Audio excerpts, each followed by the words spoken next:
लड़के ने 9th class की बच्ची को प्रेग्नेंट किया। Difference between POSH and POXO. POSH is different, POCSO pronounce different. So Both boys and girls के लिए है. child to know what are their legal rights if something goes wrong. Or should schools have a proper child protection policy? Drugs हो गया, rape हो गया, murder हो गया, उसको बच्चे और ज्यादा सीरियसली लेंगे. जो मैं कर रहा हूँ उसका मेरे को कहाँ तक नुकसान हो सकता है. कंसेंट, यहाँ पे कंसेंट नहीं मानी जाती बच्चियों की। Anything under 18 is illegal. वो मैनिपुलेट करके उसको ओयो रूम में लेके गया। What should the teacher do immediately? बच्चे ने अपनी कंप्लेंट की, पेरेंट हो, टीचर हो। मेरी आधी प्रॉब्लम मुझे वहीं पे सॉल्व हो जाती है. उसने पूरी रात उसके साथ दुष्कर्म किया है क्योंकि वो उस समय बहुत लोनली और वो फील कर रहा है, थ्रेटन्ड, और वो कैसे पता लगा कि पॉक्सो है? क्योंकि वो प्रेग्नेंट हो गई है। दर्द रहने लग जाए उसको सडनली. रोमियो जूलियट जिनको केस का नाम दिया गया है, but now they are behind the bars. अगर मुझे इसके बाद 20 साल की जेल हो सकती है.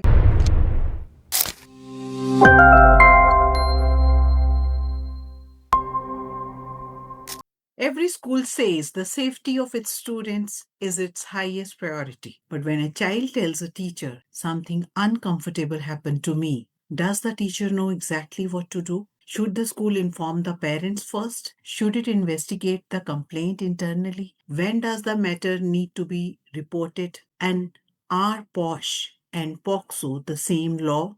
Many teachers, parents, and even school leaders remain confused about these important questions. To help us understand the law and our responsibilities, we have with us Advocate Neha Chaudhary, founder and chief practitioner of L Legal Solutions. Neha practices in the areas of matrimonial and criminal law and has experience dealing with sensitive cases involving POXO, sexual harassment, rape, voyeurism, and other serious offenses. She's also an author and legal awareness advocate who works extensively for the rights and protection of women and children. So, we are honored to have with us dear Neha. Welcome to Stories Matter. Thank you so much Indu. So, Neha, my first question to you is let's begin with the most, common confusion. What's the basic difference between POSH and POXO? Since the school is both a workplace for adults and an educational institution for children, does it need to follow both laws? Definitely. See, by the name only, you can understand POSH is different, POXO pronounced different. So, POSH stands for Prevention of Sexual Harassment at Workplace. Let me define you very clearly. थोड़ा सा इसको बहुत brief में और बहुत अच्छे से मैं आपको समझा दूंगी. When it is prevention of sexual harassment at workplace for women, यहाँ definition में ही clear हो जाता है that it is preventing sexual harassment at workplace. Workplace is somewhere वहां जहाँ पे employee and employer का relationship है. School is one of those. So yes, number one जो आपका क्वेश्चन है क्या इम्प्लीमेंट होता है, डेफिनेटली इम्प्लीमेंट होता है फॉर वुमेन। मैक्सिमम हमारी जो टीचर्स होती हैं वो फीमेल्स होती हैं, तो यहाँ पे भी यस ये इम्प्लीमेंट होता है। The other thing is that POCSO, that is protection of children from sexual offences, and now here we are protecting children, और यहाँ पे चिल्ड्रन को डिफाइन किया गया है अंडर 18। तो अगेन हमारे स्कूल में 18 से नीचे के बच्चे होते हैं, मोस्टली 12 तक, 18 तक हो जाते हैं। तो yes it implements there also. तो दोनों ही इम्प्लीमेंट होते हैं, लेकिन दोनों के कह सकते ऑब्जेक्टिव है वो दोनों के डिफरेंट हैं। वो वुमेन को प्रोटेक्ट कर रहा है वर्क प्लेस पे, यहाँ पे बच्चों को प्रोटेक्ट किया जा रहा है कि किसी भी तरीके के सेक्सुअल नेचर का कोई भी ऑफेंस होता है और ये जीरो टॉलरेंस होता है, इसको कैसे मतलब हम रोक सकते हैं और क्या आगे जो भी हम आगे बात करेंगे उसमें डेफिनेटली वी विल डिस्कस कि इसको कैसे इम्प्लीमेंट किया जाता है, इसके क्या मतलब बाय लॉज हैं कंप्लीटली। यस, तो क्या ये applicable both boys and girls के लिए है, पॉक्सो? ऑक्सो यस, तो ओके. बोथ, यहाँ पे जेंडर डिफाइन नहीं किया गया। ओके, सो मेरा सेकंड क्वेश्चन है, is conducting one good touch bad touch workshop sufficient और should schools have a proper child protection policy, reporting procedure, trained staff, counselors, and safety committees? So, what systems must a school have to genuinely call itself POXO ready? Very nice questions. Good touch, bad touch does not, completely say कि हाँ भी हमारा बच्चा safe है, इसके साथ कुछ गलत नहीं हो सकता है. It is very important for any adult or even a child to know what are their legal rights if something goes wrong. मैं आपको बता रही हूँ कि मेरे पास ऐसे केस आए हैं जहाँ पे 10th क्लास की बच्ची, लड़के ने 9th क्लास की बच्ची को प्रेग्नेंट किया, अच्छे स्कूल के बच्चे. तो that means they were missing something good. That is they were knowing, एक टीनेजर को बहुत अच्छे से पता होता है. But what they were missing कि what if anything goes wrong, अगर ये पुलिस को पता लग गया, स्कूल वालों को पता लग गया या घर वालों को पता लग गया, तो इसमें मेरे साथ क्या गलत हो सकता है, क्या कोई लीगल लाइबिलिटी मेरे पे आती, नहीं, उनको नहीं पता. इसलिए it's very important to tell them, क्योंकि अब 18 से छोटा था तो पॉक्सो तो इम्प्लीमेंट हुआ, but again just juvenile justice act लग गया उस पे. एंड डेफिनेटली जब पॉक्सो की बात आती है उसमें गुड टच बैड टच तक नहीं होता है. It is beyond that. Beyond that means वहां पे लॉ इम्प्लीमेंट हो जाता है. You can see tin agers में रोमियो जूलियट केसेस बहुत आ रहे हैं आज की डेट में. और यहाँ पे एक चीज बहुत इंपॉर्टेंट है, अगर इस तरीके के केस कोई आगे आता है तो पेरेंट्स की, अगर वो बोलेंगे नहीं हमें ये कंप्लेंट करनी है, तो वो होगी. और इसके लिए कॉग्निजेंस पुलिस भी लेगी, डॉक्टर्स भी लेंगे, स्कूल्स भी लेंगे, सबको कॉग्निजेंस लेना होगा. तो वेरी इंपॉर्टेंट इज दैट कि 6th क्लास ऑनवर्ड, जब जैसे ही टीन एज स्टार्ट होता है, मच्योर होती है, बच्चों की प्यूबर्टी आती है, वहीं से ही बच्चों को इसके बारे में समझाना शुरू कर देना चाहिए कि लॉ क्या है. और सिर्फ गुड टच बैड टच तक नहीं, उनको आगे भी थोड़ा सा एक्सप्लेन करना होगा, जो जिनके साथ भी वो कंफर्टेबल हैं. टाइमली जो वर्कशॉप्स होती हैं, चाहे वो लीगल है या मेडिकल है, हर तरीके के वर्कशॉप बच्चों के लिए बहुत इंपॉर्टेंट है. Psychiatric also. इस एज में बच्चे बहुत मेंटल स्ट्रेस से गुजरते हैं जो हम भी रियलाइज नहीं कर पाते. तो यस, डेफिनेटली. आई थिंक मेरे को लगता है जैसे हम लोग एडोलोसेंट वर्कशॉप्स लेते हैं उसमें हम कंसेंट पढ़ाते हैं, हम उसमें सारा ये लीगल इम्प्लीकेशन बताते हैं कि under 18 if you get into anything which can go against you, that is against the law. पर मुझे लगता है अगर एक लीगल एक्सपर्ट आके समझाएगा उसको बच्चे और ज्यादा सीरियसली लेंगे. तो सब्जेक्ट मैटर एक्सपर्ट्स को स्कूल्स को बुला के यस, रेगुलरली वर्कशॉप्स लेनी चाहिए. आई थिंक एक गायनिकोलॉजिस्ट को, एक काउंसलर को, एक लॉयर को, so that yes, over the year they are prepared to handle and they are clear about the implication की ramification क्या हो सकती है. अगर मैं ये करता हूँ एटलीस्ट मुझे पता तो होना चाहिए जो मैं कर रहा हूँ उसका मेरे को कहाँ तक नुकसान हो सकता है. सो अगर बच्चे को पता होगा, जैसे हम कहते हैं ना कैमरा लगाया, फिर भी थोड़ी सी प्रोटेक्शन तो होती है, लोग स्पीड के लिए केयरफुल हो जाते हैं, they are scared of being caught. तो अगर लॉ पता है और लॉ के सारे आगे रेमिफिकेशंस पता है तो I think this will help our students better. आपने जैसे इंदु बताया कि भी अडोलसेंस में 18 के नीचे कंसेंट, यहाँ पे कंसेंट नहीं मानी जाती बच्चियों की. अगर उसने कंसेंट दी भी है अपनी तरफ से कुछ अपनी करने के लिए, तब भी कोर्ट उसको कंसेंट नहीं मानती. It is very important to know. Okay, because under 18 है. अंडर 18 है. Okay, yes. so anything under 18 is illegal. That's the law. That's the law. Okay, so moving on to our next question, which is again very important. Suppose a child approaches a teacher and says, something inappropriate happened to me. What should that teacher do immediately? What should the teacher say? What should they avoid saying? And whom should they inform? See, number one, identity should be kept very, Disclosed. what do we, it Not, should oh, not, sorry, it shouldn't be disclosed. shouldn't be disclosed.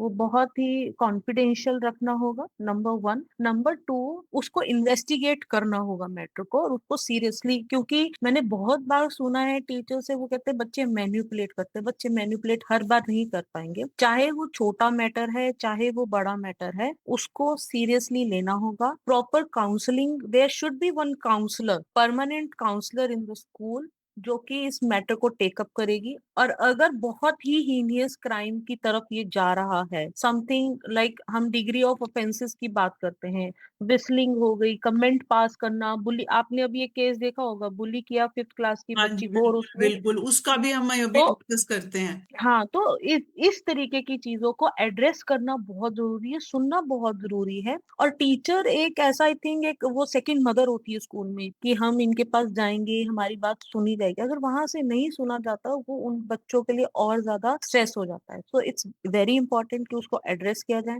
Counselling की जाए। Heinous crime है तो वो फिर police के पास जाना, मैं उसको रिपोर्ट करना मैंडेटरी है। Otherwise there is fine also, and 6 months की इसमें आपको जेल भी हो सकती है। बिल्कुल इसमें होती है। तो इसमें थोड़ा आप मुझे वो बताइए रूल नंबर वाइज कि अगर सपोज टीचर के पास, जैसे हम उसी को केस ले लेते हैं बच्चे का जो अभी ये बुलिंग वाला था। हाँ, बार बार हमने सबने वो वीडियो देखा, मैंने तो पता नहीं कितनी बार देखा एज अ काउंसलर, कि अगर उस समय बच्चे को सिर्फ अटेंड किया जाता सारी क्लास को छोड़ के, तो I think we could have saved her life. और यस। बिल्कुल, और अगर वो उसको ऑफिस में ले जाके या स्टाफ रूम में ले जाके सिर्फ उसकी अच्छे से बात सुन लेती, फर्स्ट हमारे काउंसलिंग रूल के हिसाब से, कि अगर इफ आई फील हर्ट, मेरी आधी प्रॉब्लम मुझे वहीं पे सॉल्व हो जाती है कि okay ma'am is, I am feeling hurt and safe, कि मैं सेफ, ये she is on my side. पहली चीज होती है बच्चे को ये एहसास दिलाना कि you are not alone in this, we are with. Second चीज, अगर मुझे मेरे लेवल पे समझ नहीं आ रहा कि अभी मुझे क्या करना है, तो I should have gone to my senior headmistress और कोऑर्डिनेटर और प्रिंसिपल। फिर उसके आगे वो let the matter be handled by them, फिर पेरेंट्स बुलाते। पर बच्चे को ऐसे हर क्लास में छोड़ दिया और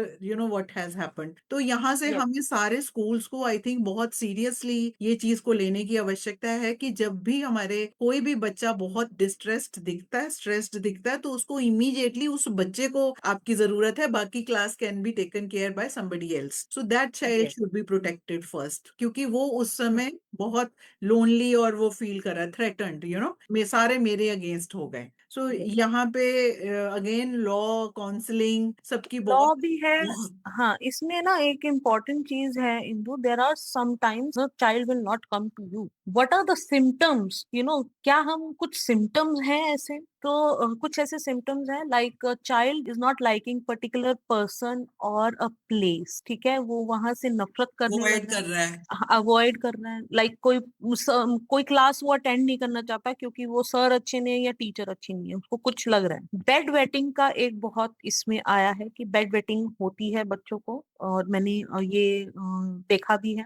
दूसरा है अनकंफर्टेबल तरीके से उठना बैठना, ये टीचर्स को या पेरेंट्स को ऑब्जर्व करना चाहिए कि बच्चा, क्योंकि इंजरीज जो होंगी वो प्राइवेट पार्ट में होगी अगर उनके साथ कुछ गलत हुआ है, दर्द रहने लग जाए उसको सडनली। दर्द रहने देते हैं, है ना। And all of the sudden कुछ गिफ्ट्स मिलना बच्चों को, ये भी एक सिम्टम्स देखे गए हैं कि ऑल ऑफ द सडन उनको बहुत सारे गिफ्ट्स मिल रहे हैं, और वो कहाँ से मिल रहे हैं, क्योंकि वो तो अर्न करते नहीं ना, पेरेंट्स लेके दे। अनदर इज दैट कि वो या तो अपने आप से बहुत प्यार करने लग जाते हैं या बहुत ज्यादा नफरत करने, या तो बहुत रेडी होंगे, बहुत बाल संवारेंगे, तैयार होके आएंगे, परफ्यूम छिड़केंगे, या फिर ऐसा होगा they will completely gate loss, और क्लास में अटेंडेंस कम हो जाना, ये सिम्टम्स देखे गए हैं। तो ये चीजें ऑब्जर्व करना, आजकल तो काफी स्कूल इनको फॉलो करती है कि अगर बच्चा एब्सेंट है तो इमीडिएटली मैसेज पेरेंट्स के पेरेंट्स पास को मैसेज जाता है। आ जाता है, तो विच इज गुड।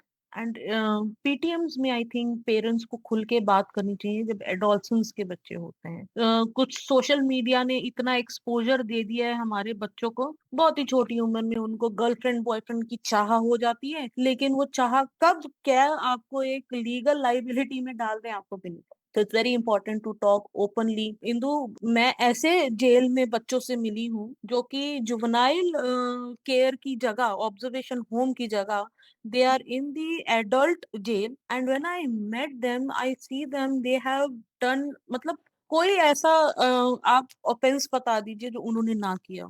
ड्रग्स हो गया, रेप हो गया, मर्डर हो गया, उन्होंने सब कर लिया एक छोटी सी उम्र में। तो ये गूजबम्स देते हैं। ये नॉट ओनली अबाउट पॉक्सो और juvenile justice act, it's about the youth, हमारे यूथ के साथ क्या हो रहा है, ये बहुत बड़ा सवाल छोड़ देता है। और मैं सोचती हूँ कि and their body language is very different, but they I R think यहाँ पे उनको कोई गिल्ट भी नहीं रहता उस इतना कुछ नो करने गिल्ट, के बाद। No guilt, it's only at a very they find initial it stage. so हाँ। cool, हाँ, they find it so cool। No, इसके पीछे साइकोलॉजी एक्चुअली ये कहती है कि they operate from victim mindset, कि मेरे साथ गलत हुआ तो मैं तो बदला ले रहा हूँ, सोसाइटी से। Yes, so yes. Basically it is again adverse childhood trauma. अगर बच्चे ने अपने फादर को, माँ को कत्ल करते देख लिया या उसके मदर के साथ कुछ बहुत गलत हुआ है, तो उनको लगता है कि I am justifying my every act by taking revenge. तो ये सब Yes, बहुत बड़ा प्रोसीजर है। यहाँ पे साइकोलॉजिस्ट की बहुत ज्यादा बड़ी आवश्यकता है। मुझे लगता है बहुत जुवेनाइल ज्यादा. जेल्स में उनको प्रॉपर थेरेपिस्ट रेगुलर चाहिए, you know, also hmm. With psychiatric treatments, medicine, जिस जहाँ पे हम उनकी हीलिंग की तरफ, हमारा ये थोड़ा टॉपिक डाइग्रेस हो रहा है, but all of But this is all related, you know, कि all एक related बच्चा and suddenly out of the blue कोई क्राइम करता नहीं है। उसकी पीछे पूरी एक जन्म पत्री बचपन से चल रही होती है। क्राइम तो फाइनल रिजल्ट होता है, that's like a final nail in the coffin, पर उसके पीछे उसने पहले स्टोरी पूरी लिखी, स्क्रिप्ट लिखा जा चुका होता है। definitely, I agree to you totally. सो एक बात और बताइए कि can a school first conduct its own internal investigation to find out whether the complaint is true, or must the matter be reported immediately to the appropriate authorities? What consequences a school, principal, teacher can face for delaying, suppressing or failing to report a case? क्योंकि हमारे देश में ज्यादातर हर चीज को दबाने में, छुपाने में विश्वास रखा जाता है, जब तक कि मैटर वो पेरेंट्स की तरफ से या बाय डिफॉल्ट सामने ना आ जाए। What is your guidance on this? See, most of the time ये स्कूल्स की नॉलेज में कम आता है, पेरेंट्स की और डॉक्टर्स की नॉलेज में जल्दी आ जाता है. I being part of district legal service authority, हमें पुलिस स्टेशन में बुलाया जाता है under model scheme. Any rape case, POCSO case, any offence against women and children, so there are police stations allotted to particular one female advocate. So we go there, चाहे वो रात के 2 बजे हो, चाहे कुछ भी हो, हमें जाना होता है. और वहां पर जब हम काउंसलिंग करते हैं पहले तो, और हमें वहां से पता लगता है कि कैसे पता लगा, या तो बच्चा गुम हो गया है, मिसप्लेस है, और वहां से पता लगता है कि अब फॉर एग्जांपल 1-2 दिन के लिए मिसिंग होता है, तो हम कहते हैं कि भी चलो ठीक है, बच्चे अपने माँ बाप से लड़के नाराज होके, पेरेंट्स ने दबाव डाला, पढ़ाई के लिए चला गया. But in most of the cases I have seen कि वो किसी लड़के के साथ भाग गए हैं और वो कोई एडल्ट है. 8th क्लास की बच्ची है तो वो एक 21-22 साल के लड़के के साथ है. तो वो मिसिंग की जो रिपोर्ट्स होती हैं, मैंने मैक्सिमम केसेस देखे हैं कि मिस हो जाती हैं लड़कियां. और ये बहुत बड़ा इन्फ्लुएंस है इंटरनेट का. They make a virtual friend there, वहां पे सब कुछ शेयर किया जा रहा है. और ये कब आपके लिए केस आया था, 8th क्लास की बच्ची, 13 साल की बच्ची थी, virtually she was chatting with some guy, और वो उसको बोला कि हम न्यू ईयर सेलिब्रेट करने चलते हैं, हम पार्क में बैठ के आएंगे. बट वो मैनिपुलेट करके उसको ओयो रूम में लेके गया. ओयो रूम में लेके जाने के बाद वहां पे उसने जैसे ही वो रूम में पहुंचे, उसने कहा मैं 5 मिनट में वापस आ रहा हूँ. And the other boy had entered, and उसने पूरी रात उसके साथ दुष्कर्म किया है. अगले दिन जो लड़का उसको लेके आया, उसने दुष्कर्म किया. थर्ड डे वो उस लड़की को वापस छोड़. I seen that girl shaking. अब जब ऐसे केसेस आते हैं, मिसिंग होके जब आते हैं, तो यहाँ पे मैंडेटरी हो जाता है पुलिस का, नंबर 1 मेडिकल करवाना, नंबर 2 पॉक्सो को, जो भी पॉक्सो की धाराएं होती हैं, लाइक इसमें सेक्शन 6 होगा, इसमें मिसिंग का भी एक लगेगा सेक्शन, और अगर एक से ज्यादा है तो उसका भी सेक्शन लगता है, दैट इज 3/5 BNF, वो सब लगते हैं. जब ये सब होता है तो मेडिकल होता है, जगह की प्रॉपर जांच होती है, कहाँ पे हुआ क्या हुआ, प्रॉपर एक रूट बनता है. अगर ये चीज स्कूल में होती है, फॉर एग्जाम्पल, क्योंकि हम स्कूल को एड्रेस कर रहे हैं यहाँ पे, अगर स्कूल के पास होता है, like I told you before, counselling is very important, very very very important. और स्कूल्स का CWC, यहाँ पे चाइल्ड वेलफेयर कमेटी भी रोल प्ले करती है. स्कूल, CWC, उसके बाद कोई भी अगर NGO को अगर वो रिपोर्ट करना चाहे, कोई भी, इसमें ये नहीं है कि मैं नहीं कर सकती, आप, अगर आपको कुछ पता लग रहा है कि अंडर 18 के साथ कुछ गलत हुआ है, यू कैन रिपोर्ट इट. इसमें कोई घबराने वाली बात नहीं है कि कुछ गलत हो रहा है तो उसके बाद पुलिस कॉग्निजेंस ले, ठीक है.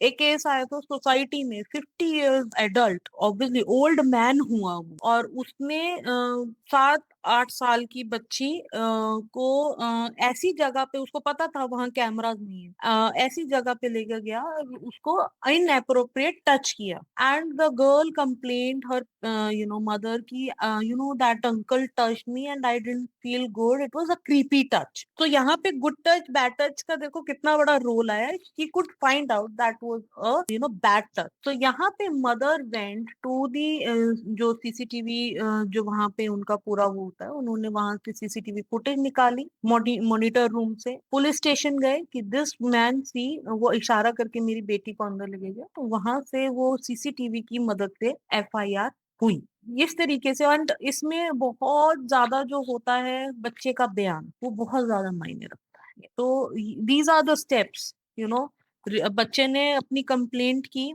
पेरेंट हो, टीचर हो, कोई भी हो, विद द प्रॉपर एविडेंस, अगर आप एविडेंस कलेक्ट कर सकते हो, गुड, इन्वेस्टिगेट किया, काउंसलिंग किया। यहाँ पे अगर लग रहा है कि ज्यादा सीरियस मैटर नहीं है, दोनों बच्चों को बिठा के काउंसलिंग की जा सकती है, ठीक है, लेकिन POCSO is a zero tolerance हमारा वो है, एक्ट है, तो इसमें हम कोई भी चांस भी नहीं लेते। एफआईआर तो होगी होगी, चाहे बच्ची का कंसेंट है।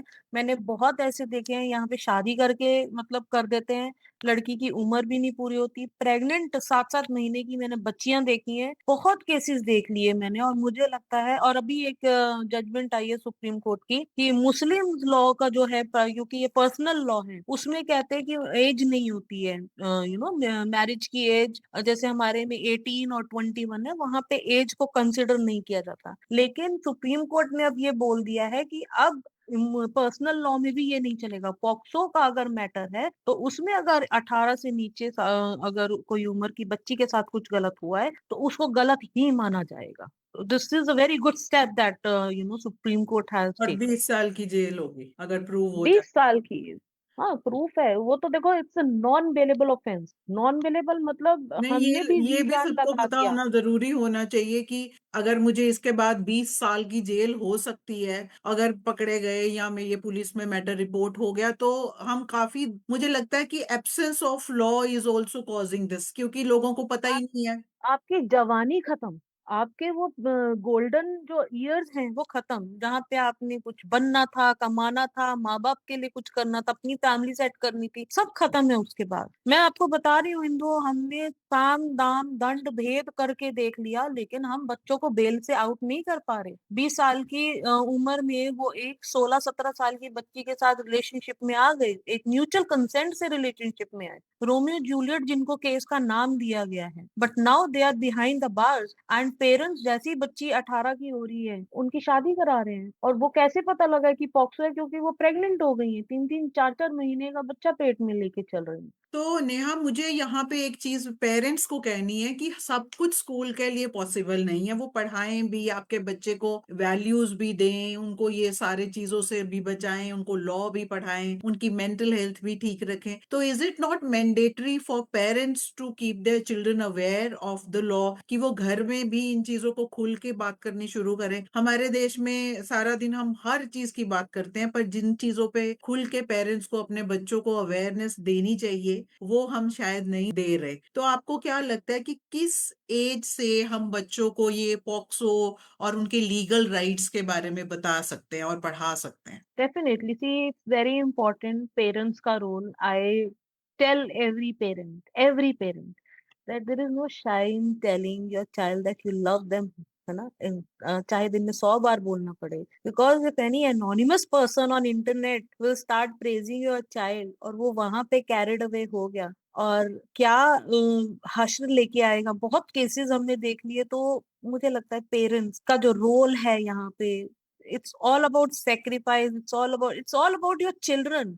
मैं पेरेंट्स को देख रही हूँ, वो भी डिस्ट्रैक्ट हो रहे हैं, उनको भी इंटरनेट की दुनिया से इतना प्यार हो चुका है कि मैरिटल लाइफ कुछ और चल रही है, और तभी divorce social rates media life, high हो रहे हैं। हाँ सोशल मीडिया लाइफ, और और अगर आप फैमिली देखो, रिजन मर्डर है। केसेस बढ़ रहे हैं, क्योंकि आपको बाहर वाली चीजें हमेशा ज्यादा बेटर लगेंगी, क्योंकि वहां तो कॉन्फ्लिक्ट नहीं है ना कुछ, वो तो सिर्फ बातों में है, और डिस्प्यूटेड, बातें तो बहुत स्वीट स्वीट, हाँ हनी देखो ट्रैप। डिस्प्यूटेड फैमिलीज में ये केसेस ज्यादा देखे गए हैं, जहाँ पे पेरेंट्स की बनती नहीं, हर रोज झगड़े होते हैं, and the child is looking for love, affection, attention, जो आप बात कह रहे थे कि टू बी हर्ड, सुने हमें कोई, यही तो चाहिए बच्चों को, वो थोड़ा अटेंशन। ये इस पे मैं हर बहुत वीडियोस पीछे बना चुकी। बुलिंग की बेसिक रीजन ही ये है कि जब मुझे घर में सुना नहीं जा रहा और मुझे बाहर कोई भी नकली प्यार भी दे रहा है तो मैं उसके पास चली जा रही हूँ, चाहे वो मेरा प्रेडेटर क्यों ना हो और मेरा शिकार करने के लिए मुझे मीठा मीठा बोल रहा है। सो एक छोटी सी हम बच्चों को भी स्टोरी सुनाते हैं कि जिससे वो बात कर रही थी ये सोच के कि वो उनके टाइप का ही है, चिकन है, बट वो ही turns out to be a fox. So बाहर सारी दुनिया, हमें सबको पता है, फॉक्स ही बैठी है आपका शिकार करने के लिए। तो अगर हम घर में अपने आप को पहले, आई थिंक पेरेंट्स को अपनी वैल्यू सिस्टम्स और वो रोल मॉडल बने और अच्छा एटमॉस्फेयर सेफ सिक्योर बच्चों के लिए क्रिएट करें, तभी जाके हम इन सारे लॉज के बारे में उनको अपडेट करें। बिठा के अगर आप कुछ नहीं कर सकते, कोई वीडियोस दिखा सकते हैं। सो नेहा, आपका इन सारे स्कूल वालों के लिए एक इम्पॉर्टेंट मैसेज क्या रहेगा? What is one message you would like to give to schools and parents who genuinely want to create a safer environment for children? आप सभी स्कूल वालों के लिए मेरी विनम्र एक विनती है कि आपके हाथ में हमारे फ्यूचर है, देश का फ्यूचर है। उनको एक सेफ एंड सिक्योर एनवायरनमेंट देना भी आपके हाथ में है। विद द एजुकेशन आज हमारी रिस्पॉन्सिबिलिटीज बढ़ गई हैं। जिस तरीके से पेरेंटिंग टफ हो चुकी है, उसी तरीके से एक एजुकेशनल इंस्टीट्यूशन के लिए भी उतना टफ हो गया, क्योंकि 18 से नीचे के बच्चे आप ही के पास आते हैं। सो इट्स वेरी इंपॉर्टेंट कि आप उनको सुने, उनको समझें। जेनजी है, थोड़ी जिद्दी है, लेकिन इसका मतलब ये नहीं है कि वो सुनेंगे नहीं। अगर आप उनको प्यार से समझाएंगे, विद एग्जाम्पल समझाएंगे, टाइमली ट्रेनिंग देंगे, टाइमली काउंसलिंग करेंगे, क्योंकि आज की जेनजी को एक्चुअली में कोई समझ नहीं पा रहा है और हम जेनजी करके इग्नोर कर रहे हैं उसको। दे आर वोकल, हम जैसे नहीं थे कि हम जैसे घबरा जाते थे। They are vocal, so we need to understand them and accordingly act करना होगा। उनको उनके लीगल राइट से लेके उनके हर राइट के बारे में, वो उनकी क्रियोसिटी है, वो जानना चाहते हैं। क्योंकि गूगल से अच्छा हम लोग हैं। आई थिंक गूगल सारे सवालों का जवाब नहीं दे सकता। पेरेंट्स हो गए, स्कूल्स हो गए, I think they are better guide to them. So yes, it's my request to every school principal, teachers, staff there, parents, everyone, आपके बच्चे हैं, आपकी मुट्ठी में हैं। जितना ज्यादा आप उनको इग्नोर करेंगे, उतना ज्यादा वो आपसे दूर होंगे। Thank you so much, Neha. I think child safety can't remain limited to posters, committees, and annual workshops. A child Yes. safe environment is created when every adult knows how to listen, respond, and report. And when every child knows that uncomfortable behavior is never their fault and that they have the right to seek help. Awareness does not frighten children, silence leaves them unprotected. ज्यादातर parents tight lipped रहते हैं ऐसे matters पे। जब ऐसी news आती है, जब ये क्लास 4 का बच्चा स्कूल में कूद रहा है, मुझे लगता है हमें हर बच्चे को बताना चाहिए कि इसकी वजह क्या थी। क्लास में डिस्कशन होनी चाहिए कि हमें अपनी क्लासरूम्स में इन्वायरमेंट कैसे कंड्यूसिव सेफ बनाने हैं, कैसे हमें बडी सिस्टम बनाना है, how we have to become accountable for each other. अगर मेरी फ्रेंड या मेरा फ्रेंड अपसेट है तो मुझे सबसे पहले अपनी मैम को जाके कैसे बताना है। So let's make society a responsible society. Not one teacher, one principal can make a change. We all have to come together as responsible citizens of the country so that we can raise safe adults. Thanks a lot, Neha. All the best for your future endeavors. Thanks for joining Thank us. you so much. Thank you, Indu. Thank you.